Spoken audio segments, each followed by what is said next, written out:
This story is titled, After Coming Back from a Girl's Trip. My fiancé asked for an open relationship. I kicked her out. Hey everyone, we put a lot of time and effort into finding these stories to keep bringing you the best content. If you enjoy what we do, it would mean the world if you hit that subscribe button. Your support really makes all the difference and keeps this journey going strong. Thanks so much for being here with me. Now let's start the video. OP starts by saying, Hi all, I'm not sure if I'm overreacting here, so let me know what you think. Alright, so here's how it all started. My fiancé, 27 female, now ex-fiancé, and I, 28 male, been together for 5 years, and for the most part, things were good, or at least I thought they were. We met in college during our sophomore year, and everything just clicked. She was smart, funny, and had this energy about her that made you want to be around her. We started off as friends, but it didn't take long for things to get more serious. Fast forward a few years, and we were living together, sharing bills, planning a future. Getting engaged felt like the natural next step, and when I proposed last year, she said yes without hesitation. We'd even started talking about buying a house and having kids someday. That's what made this whole situation so hard to process. I wasn't just losing my fiancé, I was losing the life we'd been building together. Just got back from this big girls' trip with her friends. She was gone for about a week, and everything seemed fine before she left. She was excited, making plans, talking about all the stuff they were going to do. I was happy for her, even encouraged her to go and have a good time. She works hard, and I figured a break would do her good. When she got back, though, something felt off. I'm not sure how to describe it exactly, but it was like she wasn't fully there. You know when someone's physically present but their mind is somewhere else? That's what it felt like. Normally, after we've been apart for a few days, she'd greet me with a big smile and a hug, and she'd be eager to share every detail about her trip. But this time she barely said a word.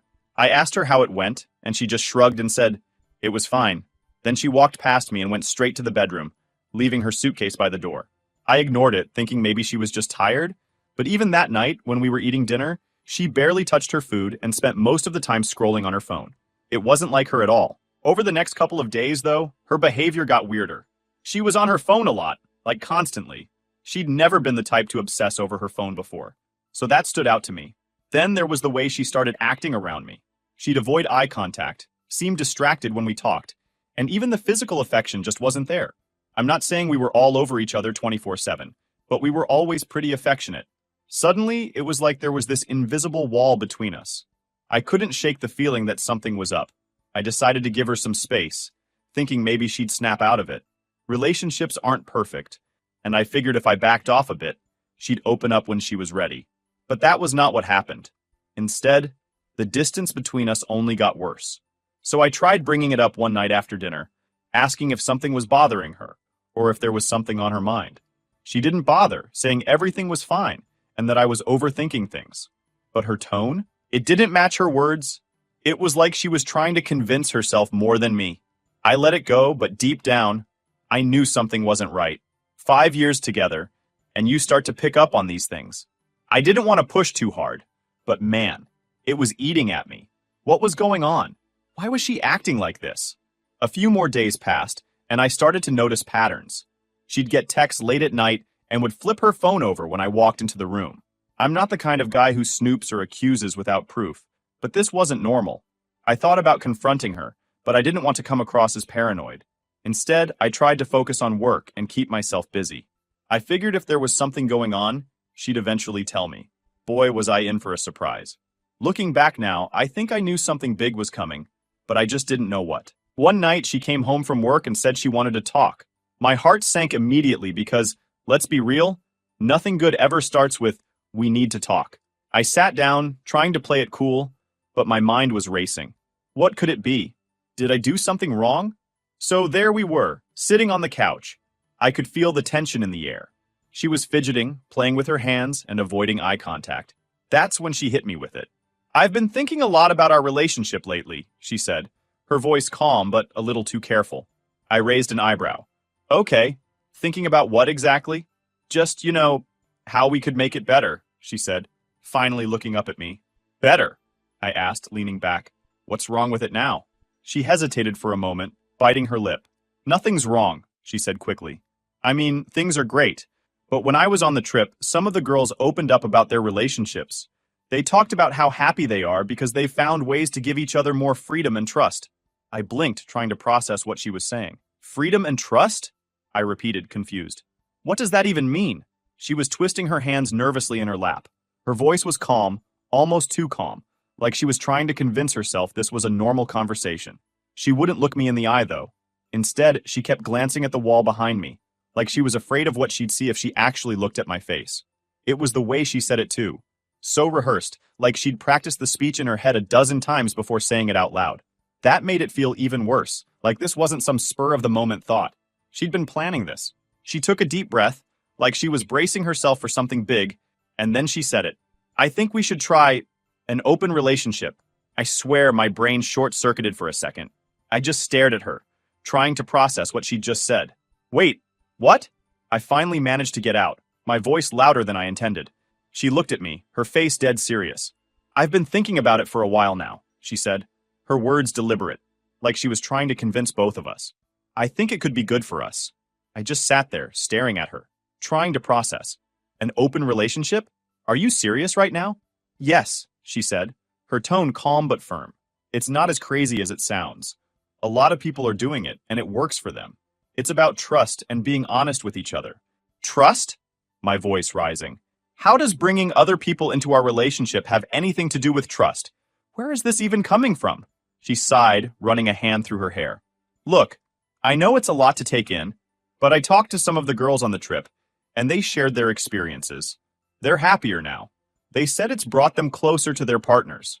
I shook my head, completely floored. And you thought, what? That I'd just jump on board with this? That I'd be okay with it? Her face softened, like she was trying to be patient. I didn't say you had to decide right away. I just think it's something we should consider. We've been together for so long, and I want to make sure we're still growing, not getting stuck. I tried to catch myself feeling a knot tighten in my chest. So now you think we're stuck? After 5 years together? You think the solution is, what? Sleeping with other people? She flinched at my words but didn't back down. It's not just about that. It's about exploring who we are as individuals while still being together. It doesn't mean I don't love you. Meanwhile, I'm sitting there feeling miserable. I couldn't believe what I was hearing. 5 years. 5 damn years of building a life together, and now she wanted to throw it all like this?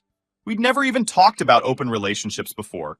It wasn't part of who we were or what we wanted, at least as far as I knew. I asked her where this was coming from. Was she unhappy? Did she feel like something was missing in our relationship? She said no, she loved me and our relationship was great.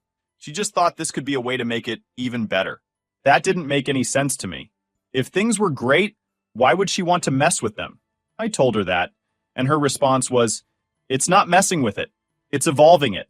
I'm not gonna lie, that pissed me off. Evolving? This isn't a Pokemon. This is our relationship.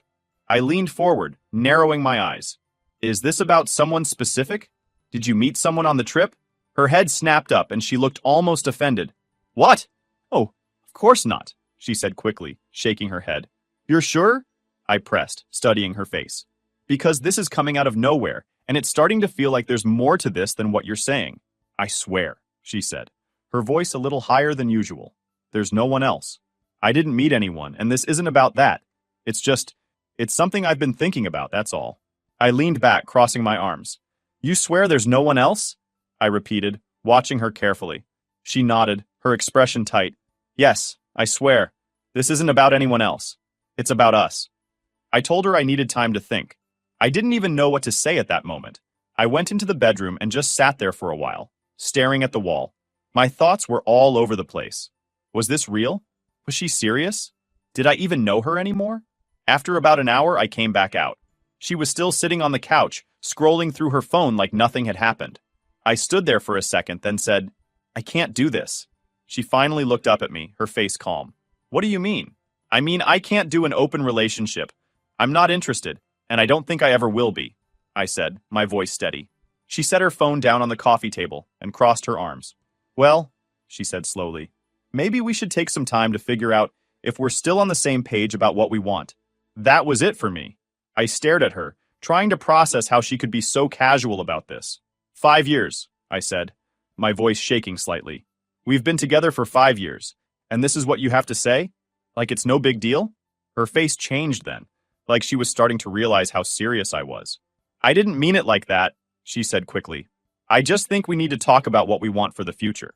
There's nothing to talk about, I said firmly.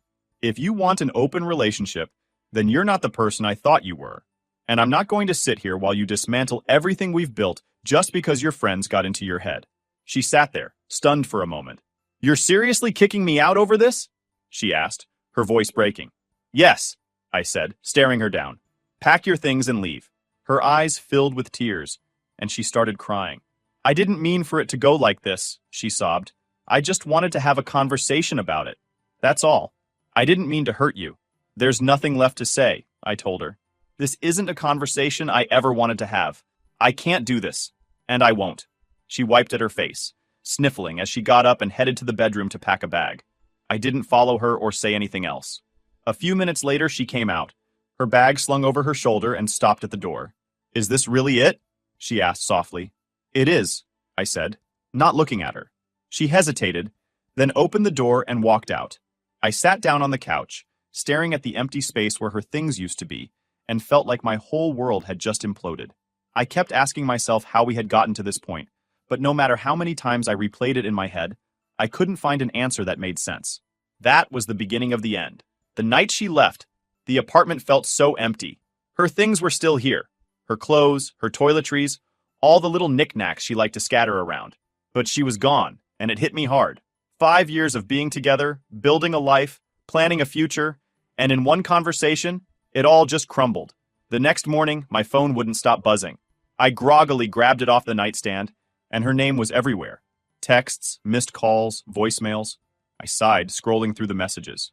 Please, can we just talk? One text read. Another one said, I'm so sorry. I didn't mean to hurt you. I just want to explain. The voicemails were more of the same when I played a snippet of one. Hey, I know you're mad, and you have every right to be. But please, just give me a chance to talk to you. I need to explain. I can't lose you like this. Then her friends started calling me. Apparently, they'd gotten wind of what happened, and they were all tripping over themselves to apologize. They claimed it was their fault, that they'd been hyping up the idea of open relationships during the trip, and she just got carried away. One of them even said, we didn't think she'd actually bring it up to you. Like that made it better. I told them to get away with it and back off. I wasn't interested in hearing excuses or justifications from her friends. What pissed me off the most was that she let them influence her like that. If she was so easily swayed by her friends, what else could they talk her into? My family was furious when I told them. My mom kept saying, you dodged a bullet. My dad, who doesn't usually get involved in my personal life, said I did the right thing by standing my ground. That support meant a lot because I was already second-guessing myself. Her family, on the other hand, was a different story. Her mom called me saying I should give her another chance and that she was just confused. Her dad tried to guilt me saying, you're throwing away a beautiful relationship over a misunderstanding. Misunderstanding? She asked to sleep with other people, bluntly. How is that a misunderstanding? The worst part, though, was some of our mutual friends. A couple of them tried to make me feel like I'd overreacted. One even said, she was just being honest about what she wants. Isn't that a good thing? Yeah, honesty is great, but there's a difference between being honest and blindsiding your fiancé with something that completely goes against everything you've built together. One friend, let's call him Dave, really got under my skin. He kept telling me I was being old-fashioned and that I needed to be more open-minded. He even said, it's 2024, man. Relationships aren't black and white anymore. I couldn't believe he was defending her, especially since he'd seen what I was going through. Then there was Anna, one of her closer friends, who let it slip that my ex had been talking about the idea of an open relationship before the trip. It seems that she'd brought it up as a joke during a group hangout a few months ago, and everyone just laughed it off. That made me feel even worse, like I'd been left in the dark while she'd been testing the waters for a while now. I spent the next few days trying to figure out what to do. She kept calling and texting, begging me to meet her and talk things through. Part of me wanted to hear her out, but the other part of me was still so angry and hurt. How do you come back from something like this? How do you trust someone who can so casually throw a grenade into your relationship? For a few days, I felt stuck in this weird limbo. On one hand, I didn't want to see her or hear her excuses. On the other hand, the idea of not getting any answers was eating away at me. What if there was more to the story? What if she'd been lying about everything, even before the open relationship thing? I remember pacing back and forth in my living room one night, going over it in my head. I even considered calling her, but every time I picked up my phone, I stopped myself. In the end, it was a couple of close friends who convinced me to meet her. "You need closure," one of them said. "Otherwise, this will keep eating at you." And as much as I didn't want to admit it, they were right. Eventually, I decided I needed closure. I agreed to meet her, mostly because I wanted to see if she'd come clean about what was really going on. Something was telling me there was more to the story, and I needed answers. We set up a time to meet at a cafe. I wasn't sure what I was hoping for. Maybe some kind of explanation that made sense, or at least an apology that felt genuine. But I wasn't prepared for what I was about to find out. I showed up to the cafe about 10 minutes early. I wanted to get there first, find a spot, and mentally prepare myself for whatever she was going to say. I was nervous, but mostly I just wanted it over with. She walked in right on time, looking like she hadn't slept much. Her hair was a little messy, her makeup was minimal, and she looked stressed. I'll admit, a small part of me felt bad for her, but I reminded myself why we were there. She sat down across from me, and for a few seconds, we just stared at each other. Then, she started talking. She apologized right away, saying she'd handled everything wrong and never meant to hurt me. She said the idea of an open relationship wasn't something she'd been planning for a long time. It was something her friends brought up during the trip, and she got caught up in their excitement. She claimed it was just a what-if scenario, something she thought we could talk about, not something she was serious about pursuing. "I never wanted to hurt you," she kept saying. "I just wanted to explore the idea together." I told her that if she really valued our relationship, she wouldn't have dropped something like that on me out of nowhere. She would have talked to me first, not waited until after some girls' trip where she clearly got influenced by her friends. She nodded, tears welling up in her eyes, and said she understood. She looked genuinely upset, but I still wasn't buying it. Something about her explanation didn't add up. That's when I decided to ask her something I hadn't planned on asking. "Can I see your phone?" Her face went pale. I'll never forget that look.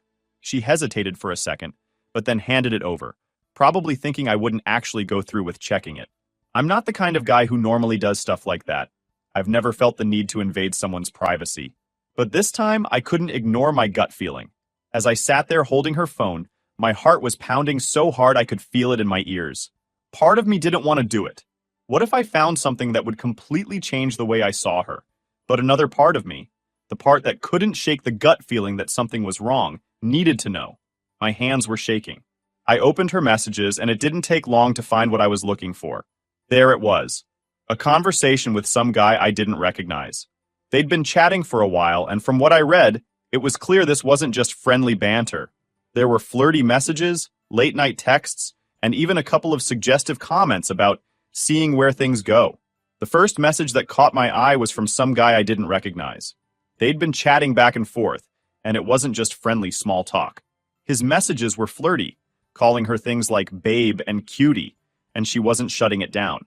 Instead, she was encouraging it, responding with laughing emojis and saying things like, "You're too much," one message from him said. "Can't wait to see you again." I was disgusted. That's all I needed to see.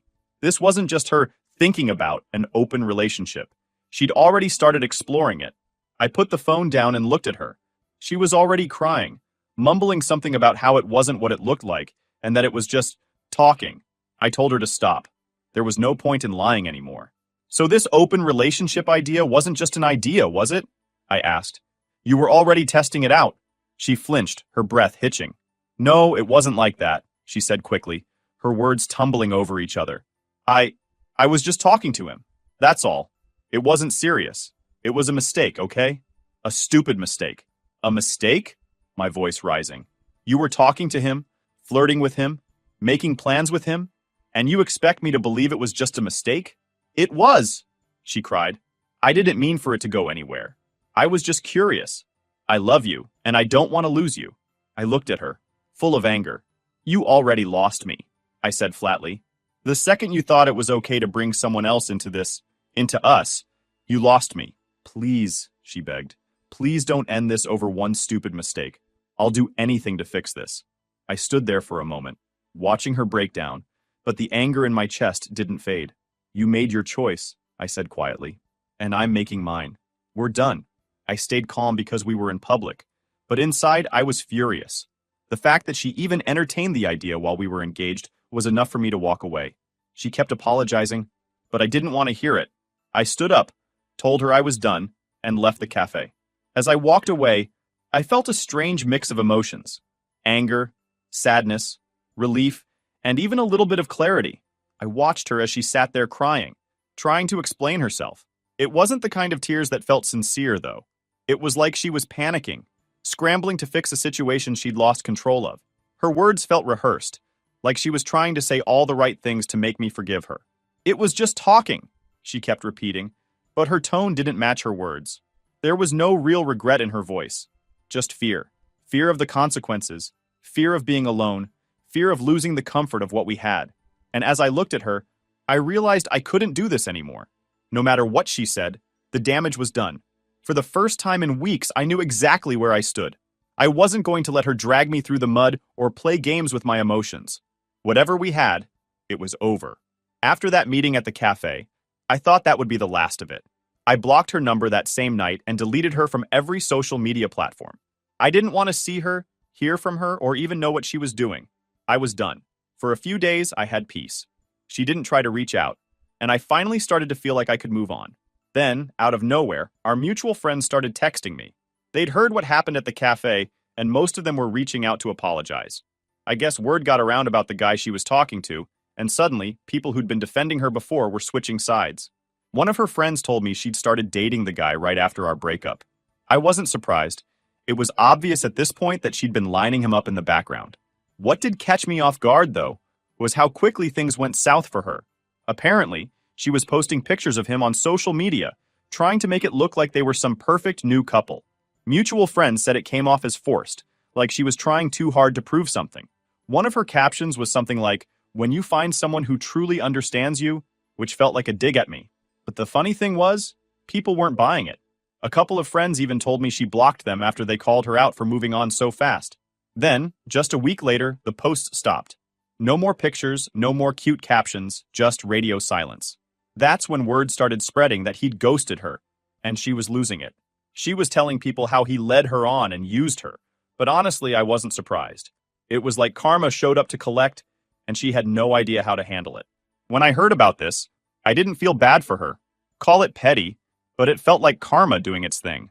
You can't treat people the way she treated me and expect everything to work out perfectly. Life doesn't work like that. Some of our mutual friends started cutting ties with her after that. They said she'd been acting toxic, spreading lies about me, and playing the victim. She was telling people I was manipulative and didn't value her, which was complete BS. Luckily, most of our friends saw through it, especially when they found out she'd hooked up with someone else literally the day after our breakup. It's wild how quickly people turn when the truth comes out. A couple of the same friends who'd told me I'd overreacted were now apologizing left and right. They admitted they were wrong to doubt me and said they didn't realize how messed up the situation really was. I told them it was fine, but honestly, it felt good to have their support again.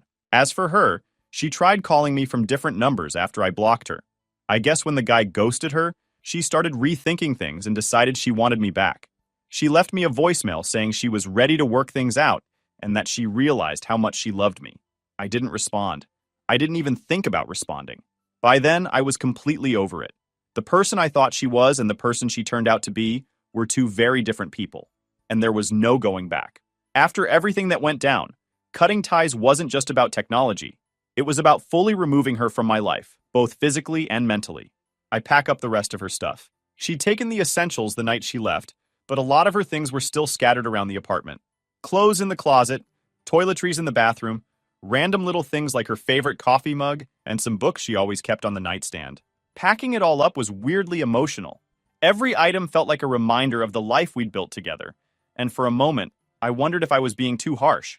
But then I'd think back to the cafe, to the messages I'd read on her phone, and any second-guessing disappeared. I texted her from a burner number, one she didn't have saved, and told her to pick up her stuff by the end of the week or it was going to Goodwill. She showed up 2 days later, looking like she'd been crying. I didn't let her inside. I handed her the boxes at the door, said goodbye, and closed it. She didn't argue, didn't try to push her way in. She just stood there for a second, like she wanted to say something, then left. That was the last time I saw her in person. After that, there were still loose ends to tie up. She and I had a few mutual subscriptions and shared accounts, so I went through everything and canceled or changed the passwords. Netflix, Spotify, even the utility bills. Anything that connected us had to go. I wasn't trying to be petty. I just wanted a clean slate. The hardest part was dealing with mutual friends. Some of them had already cut ties with her after everything came out, but others were still trying to stay neutral. I get it. They didn't want to pick sides. But for me, there was no middle ground. If you were still hanging out with her after all this, I didn't want you in my life. I told a few people outright that I wasn't comfortable staying friends if they were still close with her. Most of them understood, but a couple of people acted like I was being dramatic. You can't just erase 5 years like it never happened, one friend said. But that's exactly what I needed to do. One by one, I started trimming down my circle. It wasn't about punishing anyone. It was about protecting myself. I didn't want to hear about her, see her in tagged photos, or get updates about her life. A few weeks later, I heard from a mutual friend that she was still talking about me, spinning stories to make herself look like the victim.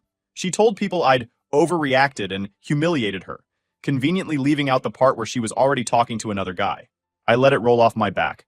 I wasn't interested in clearing my name or setting the record straight. The people who mattered already knew the truth, and anyone else? Well, they could believe whatever they wanted. Eventually, the noise died down. Her name stopped coming up in conversations, and the texts from people trying to mediate or explain stopped too. It was like she just faded into the background. And honestly, that's all I ever wanted.